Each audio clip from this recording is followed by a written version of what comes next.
Let's consider the concept of the volume on a simple geometric object, a sphere.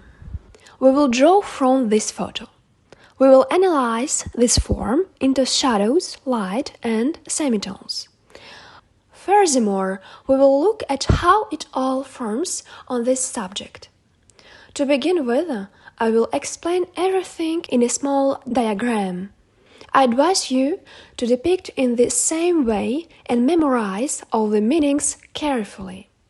Later, we will draw a full-fledged realistic work, but of course, only after we have mastered the theory.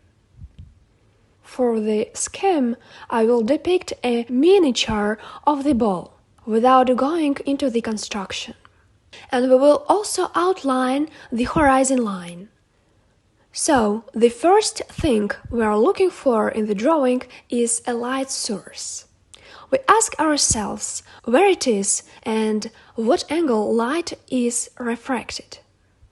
The light in this photo comes from the left. We can understand it by the glare and by the following shadow. I will imagine a light source in the shape of the sun. No matter how strange it is, I advise you to do the same. Next, we lower such rays onto our subject in order to understand the refraction of light. The first thing that is formed when light hits an object is falling and its own shadow, which determines the object in space and lands it on the surface. In fact, the following shadow simply copies the external shape of the object, but at the same time lying on the flat surface of the table, it becomes more elongated. I will sign it. I advise you to sign everything at this stage in order to memorize it better. Never confuse the falling and the object's own shadow. Also, do not call it all just a shadow. Otherwise, a person will not always be able to understand exactly where the shadow is and what it belongs to. We have our own shadow, this dark speck on the object. I will draw its outline. The shadow always falls according to the shape of the object. If we were drawing a pear, then the shadow would be about this shape, essentially copying the external shape and volume of the fruit. Here we have our own shadow. I will draw it. And also a falling shadow. I am signing everything. Now we will try to find the reflexes of the subject. I choose this particular photo for a reason. The contour of the reflex part is very clearly visible here. In fact, a reflex is the place where an object has absorbed colors or reflections from space. In this case, our white plaster ball is on a light drapery. The place that is illuminated in the shade is a reflex. In other words, it's a reflection. The reflex presents here both from below in the form of a light spot, as well as from the side to the right in a more subdued version. Most often, you will find a reflex in the shadows. It always contributes to the rounding of the subject and hence the volume. If the shadow was everywhere on the right, we would lose our ball in its shadows, since there will be not clearly defined contour on the right. The intensity of the reflex may vary depending on how close or far the source is located.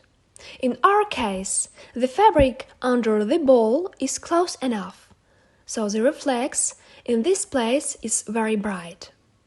If we compare it with the reflex at the top, we see that the source is far away, so the brightness of the reflex is quite low. That's the difference. Therefore, I mean that the reflex is here and here. I sign it. Do not neglect the reflex zones. They always make the work more expressive and interesting.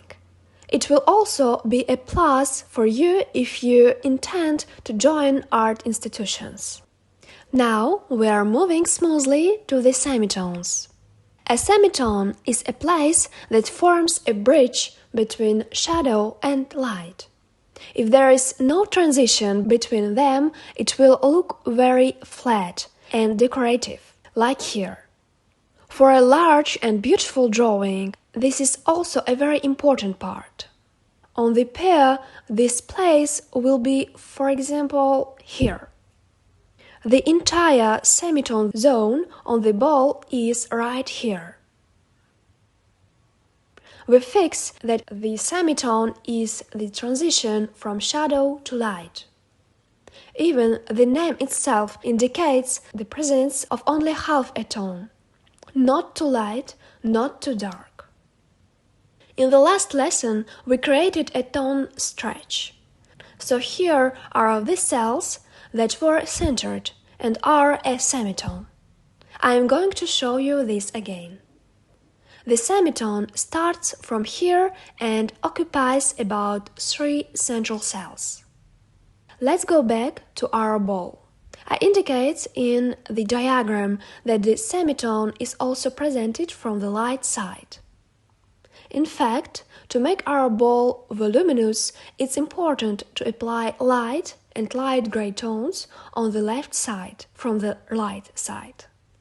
Even if we look closely, we will see that the lightest place on the ball is a little to the right, closer to the center, but not on the edge of the ball.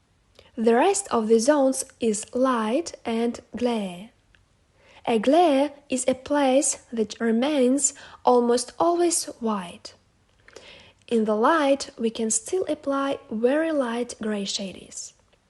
And that's it. It's very important to consolidate this scheme.